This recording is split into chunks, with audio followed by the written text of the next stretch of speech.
Hey everybody, Stephen Bogren here from Pro Physique. Today I'm going to talk about how to train when you're injured. Ugh. My name is Steven, and this is a video about health and fitness things. And I work for Pro Physique, and I am just a guy with a fitness thing for you. So hey y'all, hopefully you're having a good day. If you're watching this video, there is a good chance that you might not be having so good of a day. And for a lot of us, training injuries, little nags, they can be a very normal thing. But it is very important that we understand how to deal with them and how to know when is the time to push, when is the time to pull back, and when is the time to just maybe call it all together and lay off the training for a bit. And so, obviously, today's video sparked by the fact that I got a little owie yesterday. Got dropped on my shoulder a little bit, just landed a little funky. Doesn't feel great. Still range of motion, a little bit of pain, depending on just where it's at. And like yesterday, it was a little bit worse than it was today.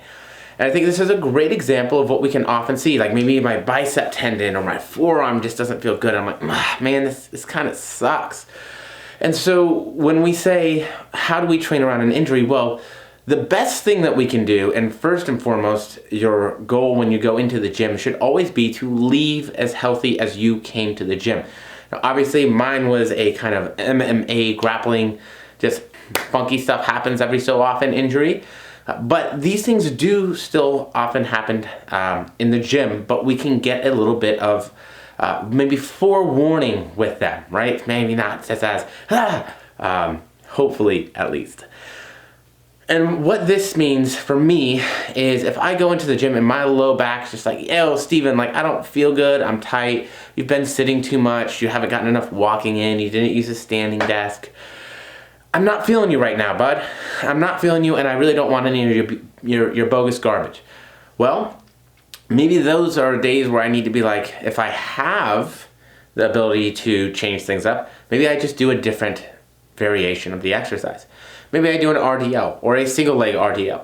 Or maybe I have a glute ham raise or something else I can use to where I can really get my hamstrings and maybe get a similar workout without putting my back at risk. Maybe I just need to warm up better. Maybe I need to be very aware of bracing techniques and warm up stuff, and maybe if I get the blood flow and I can loosen it up a little bit and things feel good, maybe I can work in and do my working sets.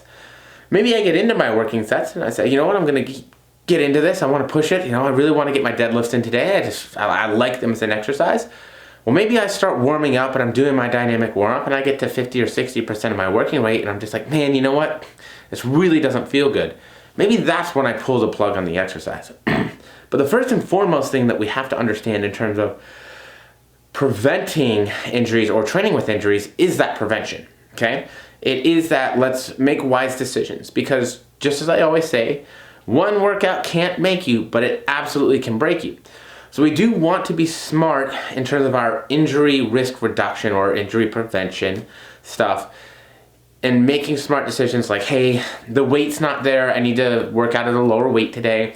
I need to maybe change the exercise order, or I need to swap out this exercise for something else, those kind of things. And so having the awareness to do that is number one in terms of, hey, the best way to train when injured is to not get injured so we don't have to. Easier said than done. I'm so very well aware. But what if we're already there? What if it's like, hey, you know what, Steven, we did it. I tweaked my back. It just doesn't feel good. Like, and I'm prepping, or I have something that I have to do, and I need to make this still work because I have goal X, Y, and Z. This is a very different conversation. And so it might mean not training that muscle, right?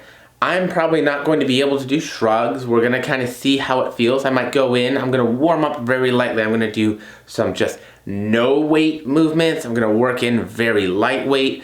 I probably won't do any free weights today. I'll probably use mostly machine-based stuff. I am due for a push and a chest workout. Thankfully, this movement has not given me any issues.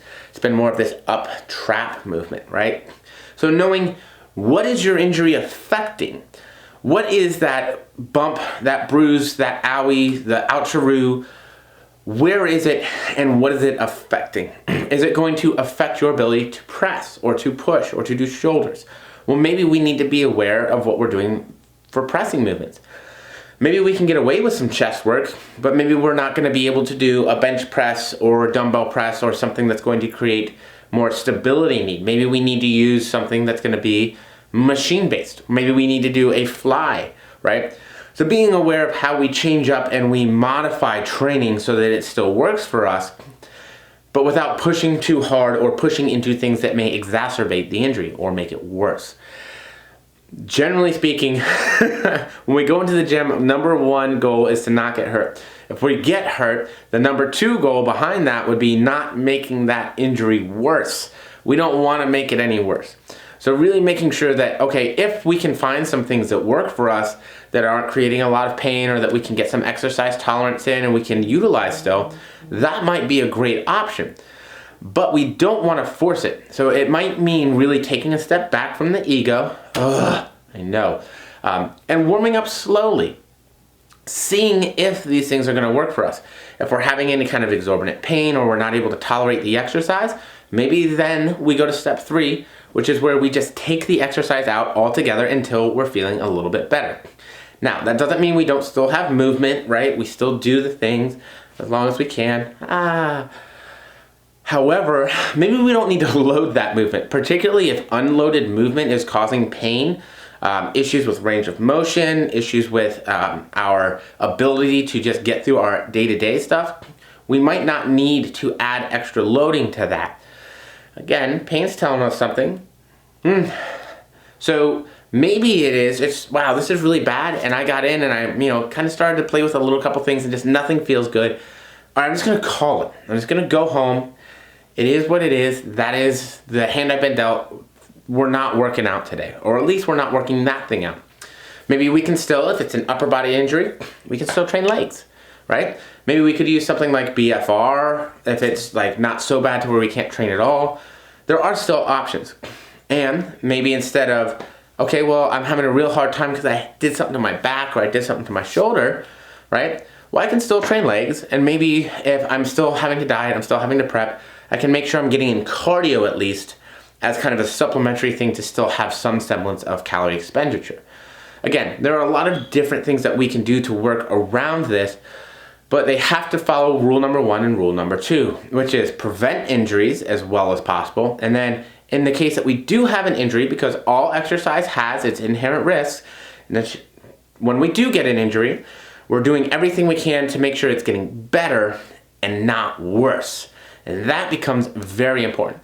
Now, there will also be a time and place where maybe we're not just going to improve on our own, and we do need to seek out medical attention and medical help. A lot of times we're going to know that right off the bat, but sometimes we don't. Some of us are kind of hard-headed. Some people are tougher than others and have higher pain tolerances as well.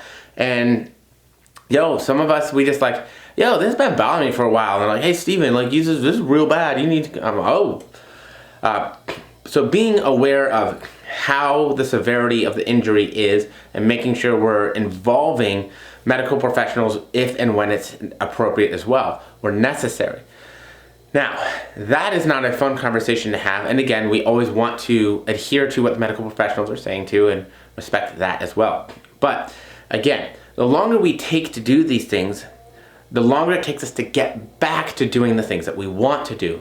Being in the gym, having our exercise routines, and making sure that we're making progress towards our physique goals.